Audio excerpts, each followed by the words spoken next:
welcome to another House of Wisdom knife review video. Did I ever mention to you guys that I really like orange knives? I guess you can tell by the knives in front of you there. Orange knives are great because if you're hiking in the woods and you drop a carbon fiber or a titanium knife, it's sort of gray and black and mixes into the mesh and the mess out there. But if you have an orange knife, it's got great visibility and you can always recover it. So anyway, we're reviewing today the Viper Storm, which is a Hinderer Design knife. Sometimes the best knives you'll find in Hinderer Design aren't made by Hinderer. I want to give you an example. The Zero Tolerance 0562 is a great knife. It's a knockoff of the XM18. I'm going to say a knockoff, but it borrows some of the design language of the XM18, except they put it on bearings, and they have that great zero tolerance perfect machining and stuff like that. It also has the Hinderer over travel stop with a frame lockup bar, and I consider this, if you want a 3.5-inch blade, to be really worth the money. It's a great Hinderer design, and Zero Tolerance has great execution.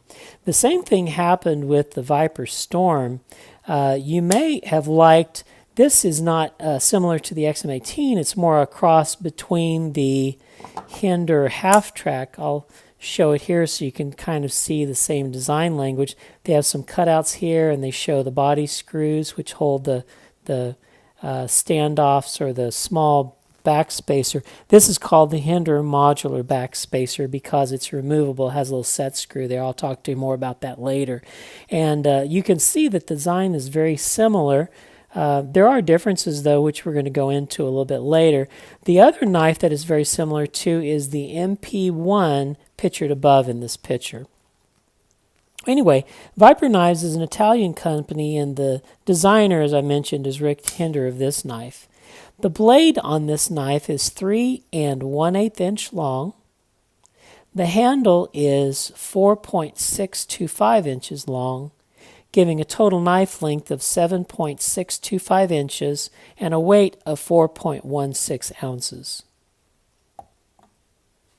I wanted to do some size comparison. Here is a Viper Odino, which is a little shorter of a knife, although it's a really chubby bunny. It's really thick. And then the Spyderco Para 2, the Para 3. The Para 3 and the Storm are about the same length, with the exception of the backspacer makes the Storm a little longer. And we'll compare it to some longer knives, the Benchmade 940 and the Zero Tolerance 0562 are longer knives. And then I'll compare it to a knife that it has many resemblances to, which is the Hinderer Half Track. The Half Track is a much smaller knife. The Storm has a longer blade at 3.125 inches.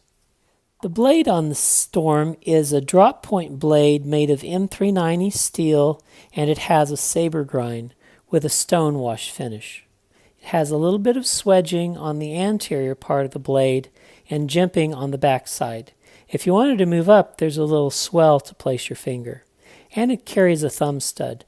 Note that unlike the ZT 0562, it's not a thumb lug. This was designed to be a flipper only, and the thumb lug, I'm going to call it, acts as a blade stop.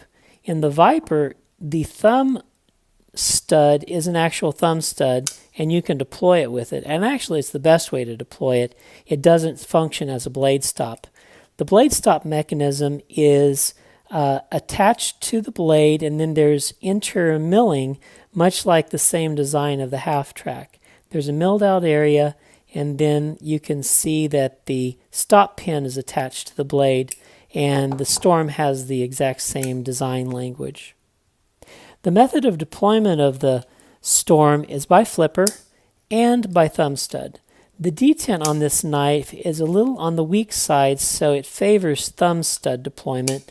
On the flipper, you can flip it easily every time without wrist flipping it, but I can make this fail every time too because the detent is set so that it prefers the thumb stud opening. The handle is an orange D10. They make it in a variety of other colors also. And there's a carbon fiber version. There's a big difference or at least a technical difference between what is a liner lock and what is a frame lock, and I'm going to call this a liner lock. Sometimes you have overlays on a titanium knife that really aren't important for the knife, and these look like overlays that you could really take off and the knife would function well if the screws were the right length that way. But because the G10 scales function as an over-travel stop for the liner lock, I'm going to just call it a liner lock instead of a frame lock.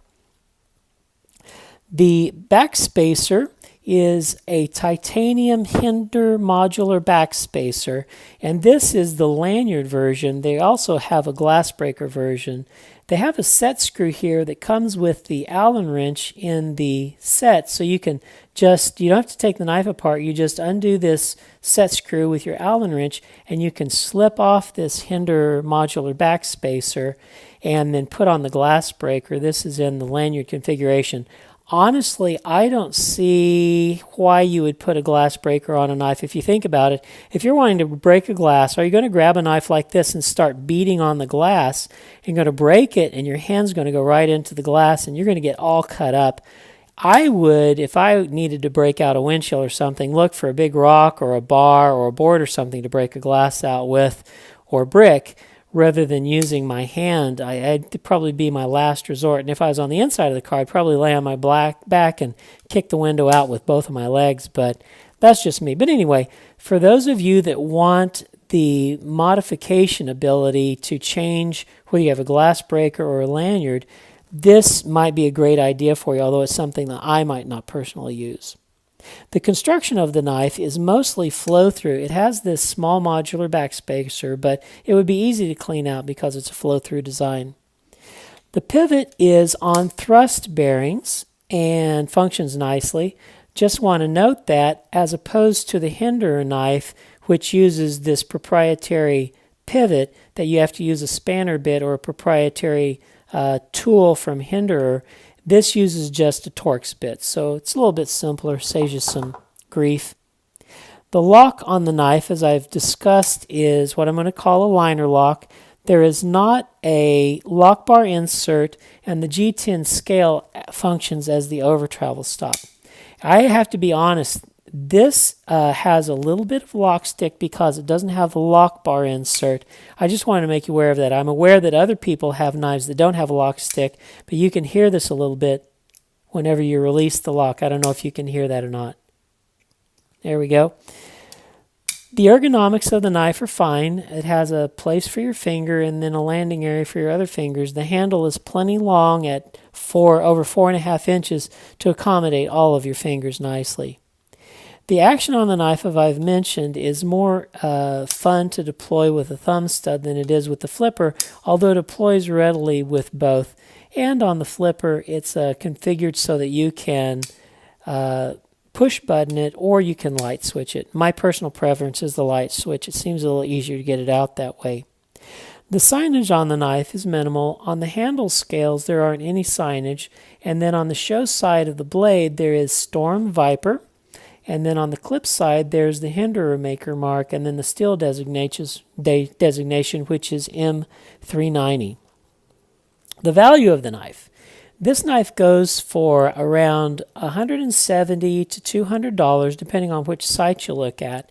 In comparison, the Hinderers will start at around $450 and they go up to $700. I guess they could go up even more if you had them customized. So this is a very good value for that Hinderer design if you like the MP1 or the half track. So what do I think about the Viper Storm? I really like it for what it is. Are there opportunities for improvement? Certainly. For one thing, I think that knives today ought to carry lock bar inserts, and that would solve some of the problems that they have in this particular knife with a little bit of lock stick. And then the detent is set on the knife, and this is a design decision, to favor the thumb stud instead of the flipper. And I, for one, really prefer flipping knives rather than thumb studding knives, although I realize that the designers have a narrow line that they have to walk across whenever they make the detent decisions. What do I like about the knife? Well, first of all, it's a Hinderer Design, and so you get that loveliness of the MP1 and Fast Track design in a much more affordable package. The cost is low. You can get this for under $200 rather than spending over $450 to $700 on a Hinderer. Who would this knife be great for? It's someone that wanted the Hinderer positives without the negatives. For example, the half track is fine, but as you can tell, this is going to be a little small for some people. The Viper Storm has that same design language, yet comes in a larger 3 1/8 inch blade, so a lot of people are going to like the larger size. And they have the MP1's Hinderer modular backspacer system. I really like innovation in knife design, and Hinderer's got it nailed with this. And it's a Hinderer that's on bearings. Hinderer, as you know, puts his knives on Teflon washers, and they don't flip out as good as other knives. This is on bearings, and it flips out great.